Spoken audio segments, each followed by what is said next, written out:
Nabi nampak gambaran tengah-tengah malam tu, Allah tak tunjuk. Nabi kita melihat satu kaum yang sedang bertanam dan terus menuai hasil tanaman mereka itu. Bahkan buah yang diambil itu seolah-olah belum lagi dituai, ada yang baru pula. Oleh kerana kita bertumbuh dah. Nampaklah tadi dia cantam buah tu, dia petik, tapi macam tak luar pun. Ada lagi buah yang baru. Rasulullah bertanya, Jibril menjelaskan, Nabi kita kata itulah kaum yang berjihad fisabilillah.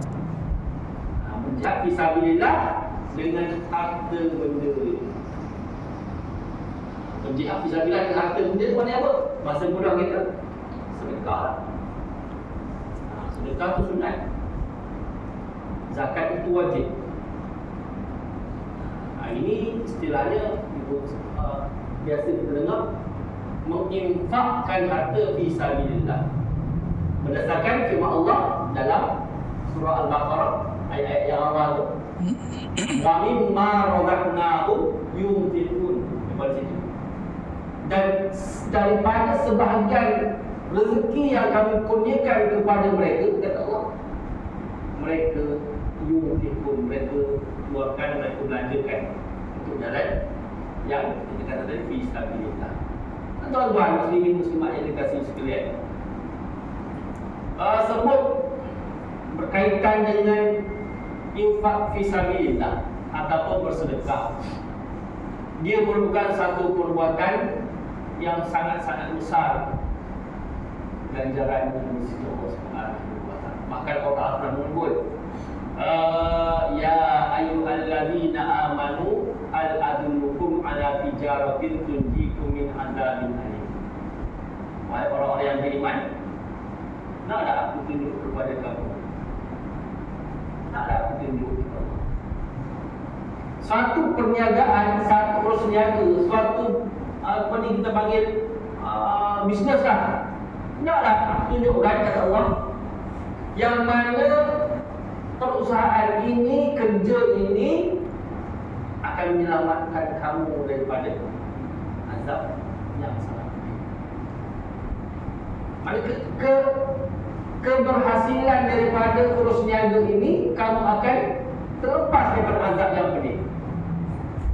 Allah tak jawab. Bagi terus jawapan. Dia tanya, dia terus bagi jawapan. Apa dia urus niaga tadi? Antu'minuna billah wa rasulihi wa tujahiduna fi sabilillah bi amwalikum alaihi wa anfusikum. Hendaklah kamu beriman kepada Allah dan Rasulnya, dan kamu berjihad pada jalan Allah. Allah sebut bi amwalikum, dengan harta benda kamu. Kemudian baru wa bi anfusikum, baru dengan diri jiwa raga kamu. Artinya harta itu nombor satu. Harta itu mendahului kita mengorbankan anfusikum, diri kita. Kenapa kan? Kerana seseorang yang nak berjihad fisabilillah, dia keluarkan belanja tu, dia kena siapkan kuda, kalau zaman dulu lah, dia kena siapkan makanan untuk dia bawa pergi perang tadi, dia kena siapkan pedang, baju besi, helmet, kasut dan seumpama dengannya. Kemudian baru dia bawa diri dia, barulah dia bawa diri dia naik atas kuda tadi dan bertempur dengan musuh.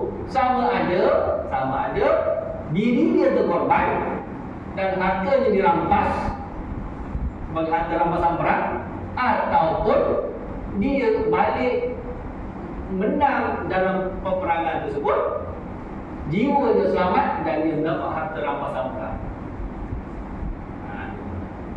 Lepas tu kami semua dalam cerita ni, dia lihat satu kelompok dia tanam dan dia tuai, buahnya tak habis. Kebajikan itu bertambah 700 kali ganda.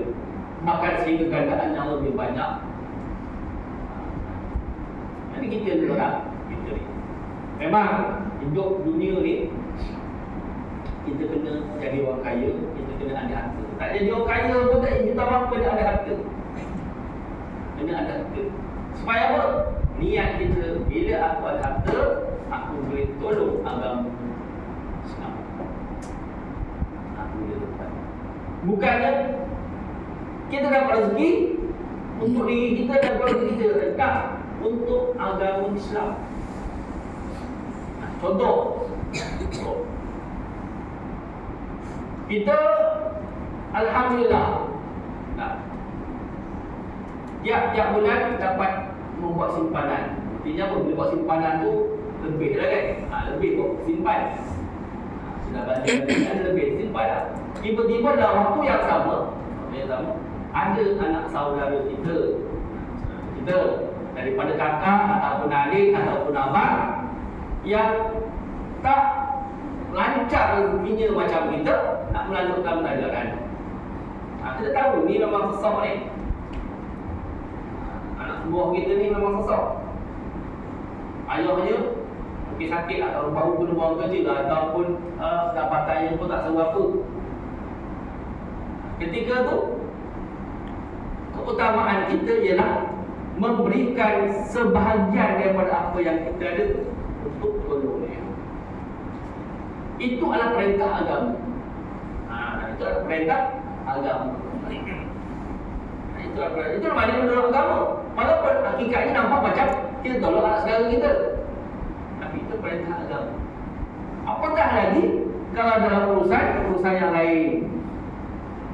Islam itu, tuan-tuan, Islam itu dia bergerak daripada mula awal dakwahnya dengan harta yang disumbangkan oleh Khadijah binti Khuwailid.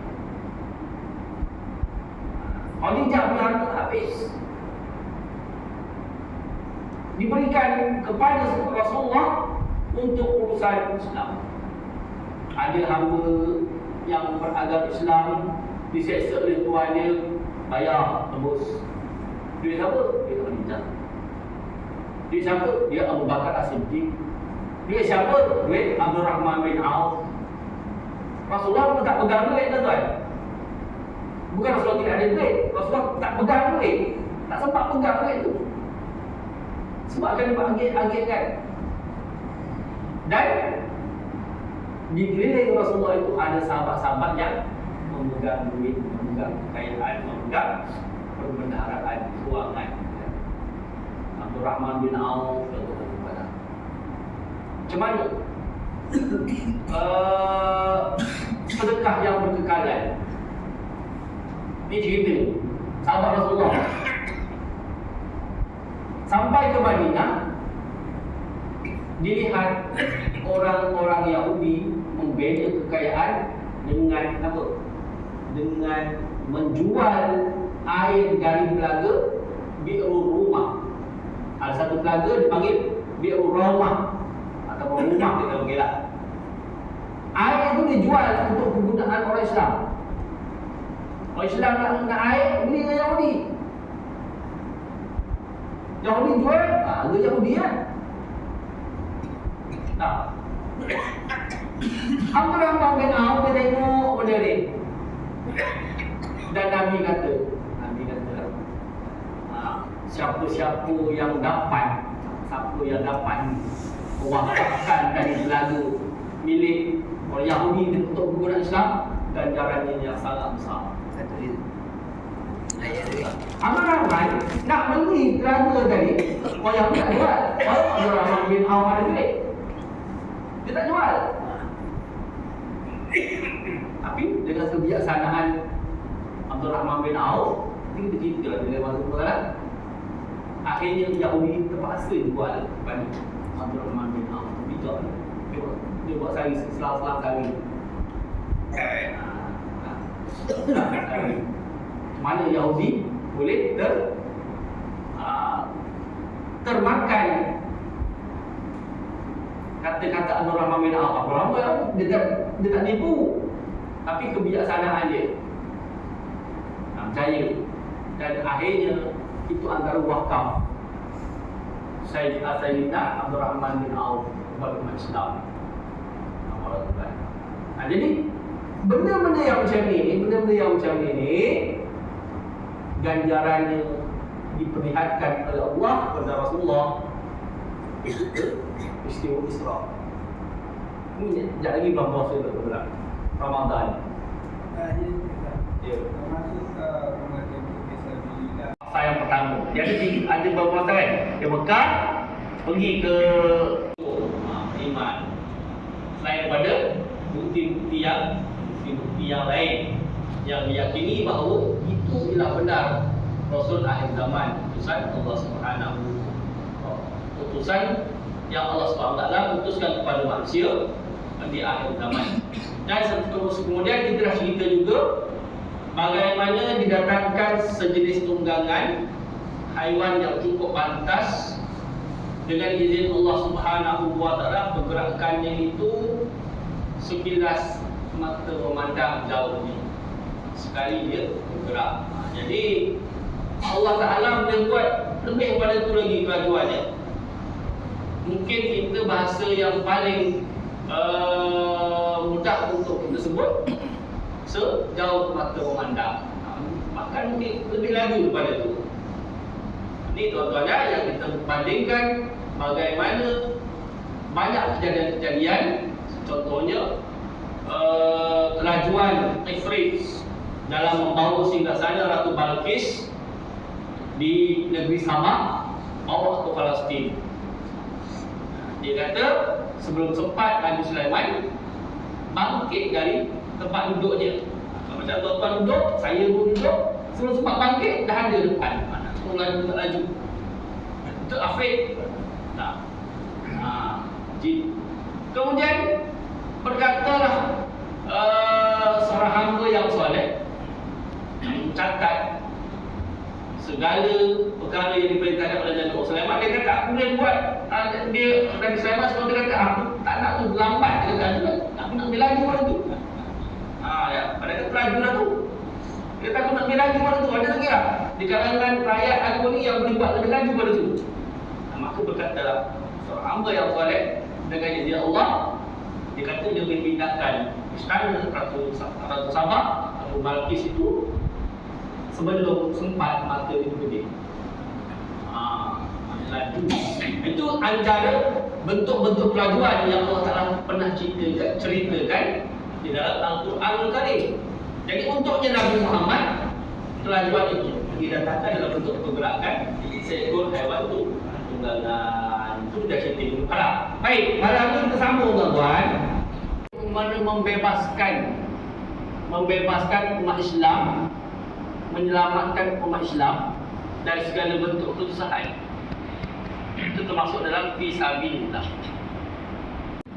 Dengan kemarau. Ada perang saudara pula di situ. Jadi umat Islam ni keras kan? Berpenunggu. Dan seumpama dengannya. Kita ni kalau benda-benda yang kita bagi apa alam mistik ni, dia dua je. Kadang-kadang bau ni sangat, kadang-kadang bau busuk sangat. Bukan yang itu, tetapi haruman itu dinyatakan oleh Jibril ialah haruman daripada apa? Maqam ataupun kubur tukang sikat rambut pada anak Fir'aun.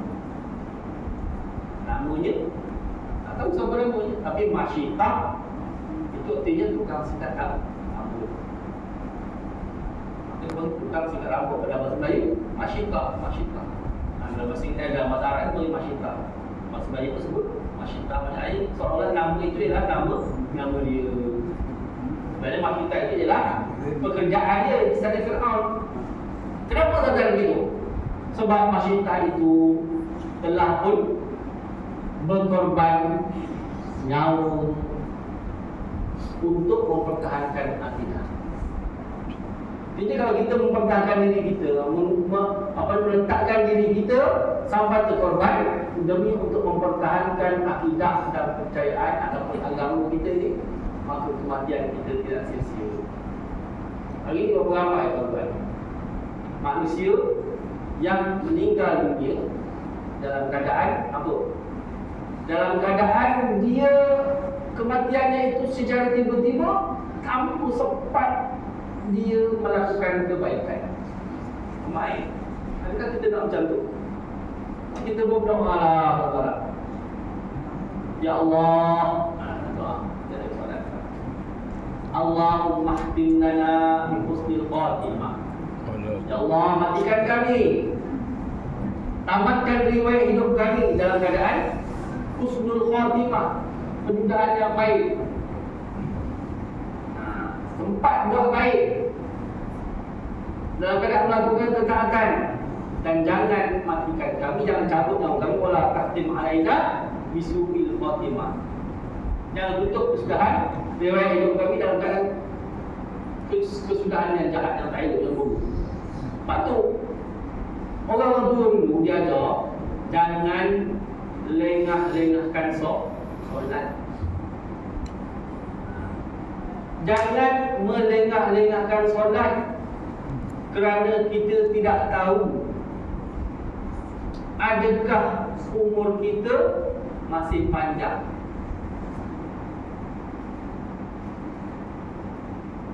Bayangkan tuan-tuan, bayangkan kalau seseorang itu melengahkan solatnya, tiba-tiba aksiden dan mati. Padahal tadi sepatutnya dia sempat, dia apa? Dia hutang. Dia berhutang ketika itu tak solat. Tapi kalau macam saya cerita tu kan, yang aksiden dekat highway LPT nak pergi ke Kuantan, gambar. Kawan saya cerita pagi itu dia solat subuh RNR berjemaah dengan orang tersebut. Ambil solat masing-masing, naik kereta masing-masing. Tiba-tiba kawan saya ni, kereta dia tengok dalam depan berhenti, jam. Dia pun berhenti biarkan, tak tengok. Dia turun, tengok tadi yang sama-sama solat subuh dengan dia. Ini kematian yang mulia, tuan-tuan. Kematian yang baik. Kita tak tahu nasib kita macam mana. Berapa ramai anak-anak muda bersukan, buat olahraga, tak salah. Tapi olahraganya itu, sukannya itu melalaikan bersolat, dan kalau ditakdirkan meninggal dunia akan menyesal selama-lamanya, tuan-tuan. Menyesal. Itulah usaha saya lain. Sedangkan Masyidah ini disebut dia sanggup mempertahankan imannya walaupun dia melihat depan mata dia keluarganya dimasukkan dalam kawah air panas satu persatu. Direbus, tuan-tuan, itu. Suaminya masuk dulu, terjun.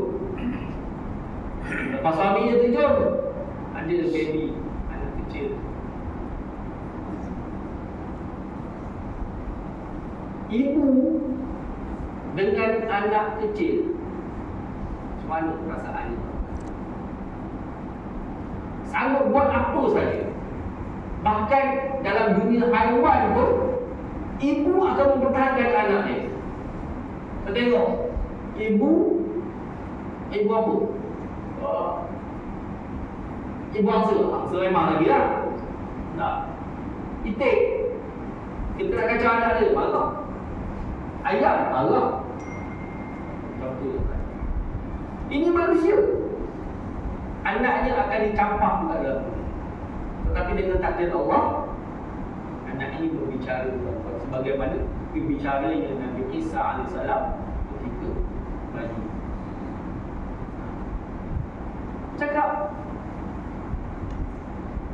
Maka bertambah yakinlah iman Masyidah, dan akhirnya dia mengikut jalan anaknya dan suaminya yang dibunuh. Sebab tu makamnya Nabi dapat menghirup bauan yang sangat-sangat harum. Nah, itu kan kuncinya apa? Sebab tak mahu mengaku Fir'aun sebagai Tuhan. Hari ini kita kata apa tuan-tuan? Dugaan kita belum sampai tahap darurat tuan-tuan. Dugaan kita. Dugaan untuk manusia hari ini, zaman hari ini ialah antara maksiat dengan taat. Ajakkan buat maksiat, ajakkan buat taat kepada Allah. Itu juga yang berbau harum. Kemudian Nabi diperlihatkan dengan sekumpulan manusia yang memecahkan kepala mereka sendiri. Memecahkan kepala diri sendiri. Kita kalau hantuk kepala ke tiang, kita akan ingat kedudukan tiang itu di situ lah. Tak akan kena lagi. Apa-apa sakit. Bau gantung. Ini dipecahkan kepala dia. Dia sendiri pecahkan. Kemudian pecahkan lagi. Begitulah berulang-ulang kali. Jibril memberitahu Rasulullah, itulah balasan gambaran untuk orang-orang yang berat kepalanya untuk bersujud kepada Allah Subhanahu wa taala. Kata dunia ni kita tak sabar boleh nak solat pun macam tu, tak solat pun macam tu. Tapi itulah bezanya antara orang yang yakin dengan orang yang tak yakin. Kalau yakin, kita cakap apa-apa, solat je. Sebab kita tahu benda tu nanti akan dibalas oleh Allah Subhanahu wa taala. Sebab tu nama kita Muslim, tuan-tuan, Muslim. Orang yang Islam tu apa? Kita berserah, terima 100%. Itu namanya Islam, Muslim. Keyakinan kita dipanggil mukmin, yang mempercayai, percaya bersungguh-sungguh. Orang yang tak Muslim, kita panggil dia tak berserah kepada Allah, kita panggil dia kafir. Maka untuk dia bebas, tak ada apa-apa peraturan, tuan-tuan. Dia nak makan apa, makanlah. Dia nak minum apa, boleh minum. Dia nak buat apa perkara, buat. Sama ada kelakuan tersebut seronok atau tak seronok, seolah-olah Allah Ta'ala bebaskan dia kat dunia semau-mau dia, tak apa buat. Tapi orang Islam ni, negara kena terima peraturan. Dia dipanggil Muslim, menerima. Orang Islam yang tulen, tuan-tuan, yang mukmin, yang sebenar, dia tak fikir, tuan-tuan. Dia tak fikir aku kena puasa sebab puasa tu bagus dari segi kesihatan, tekanan darah akan lebih stabil. Dia tak fikir itu. Tak fikir itu. Bila kata perintah puasa, dia puasa. Dia tak fikir apa kesan daripada puasa itu dari segi kesihatan.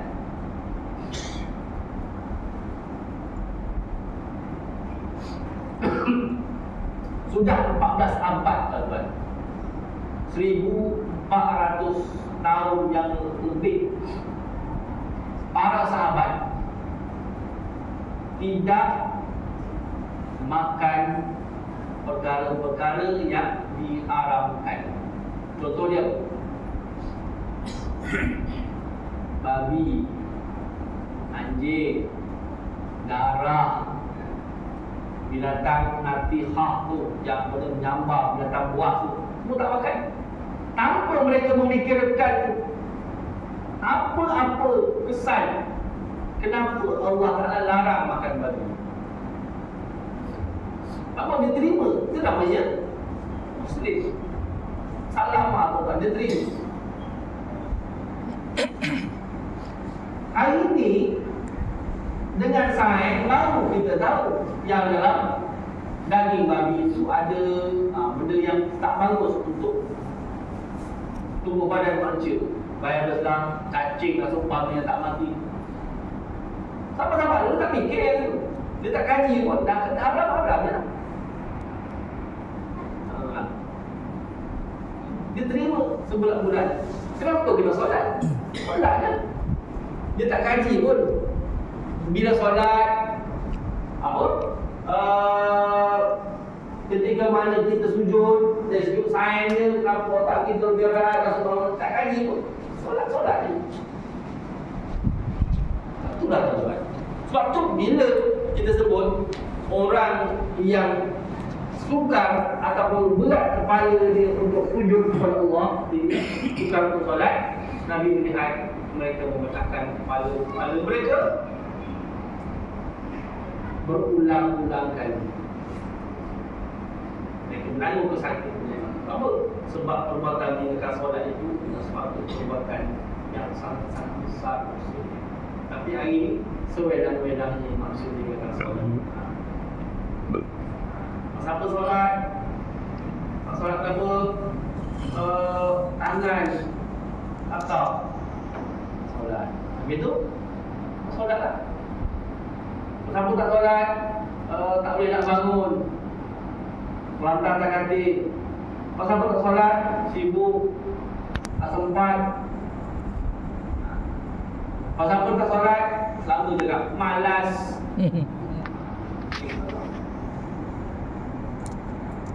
Tanpa disedar, Allah Ta'ala suruh dan perintahkan manusia itu untuk bersujud kepada diri 5 waktu sehari semalam.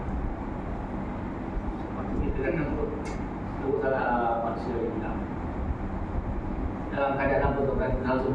Dalam keadaan tanah kekuburan makin penuh. Makin penuh solat. Makin ramai orang-orang yang kita kenal satu persatu meninggalkan dunia.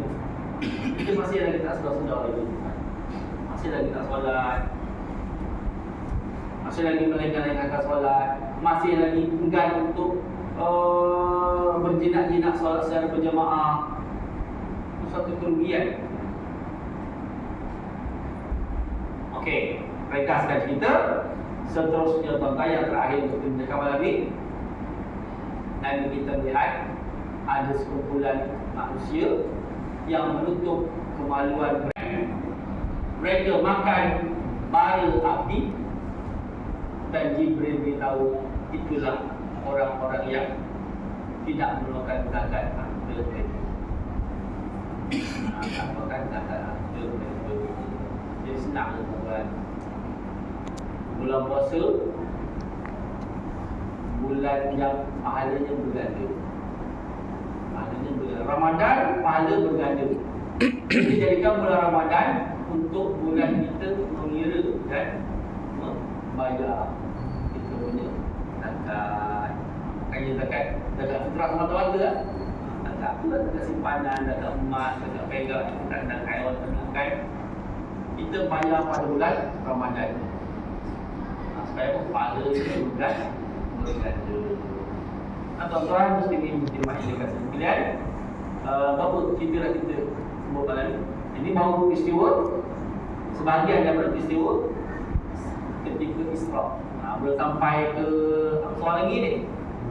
Peristiwa Mi'raj pun bersambung lagi. InsyaAllah tuan-tuan kita akan cerita kembali kisah ini.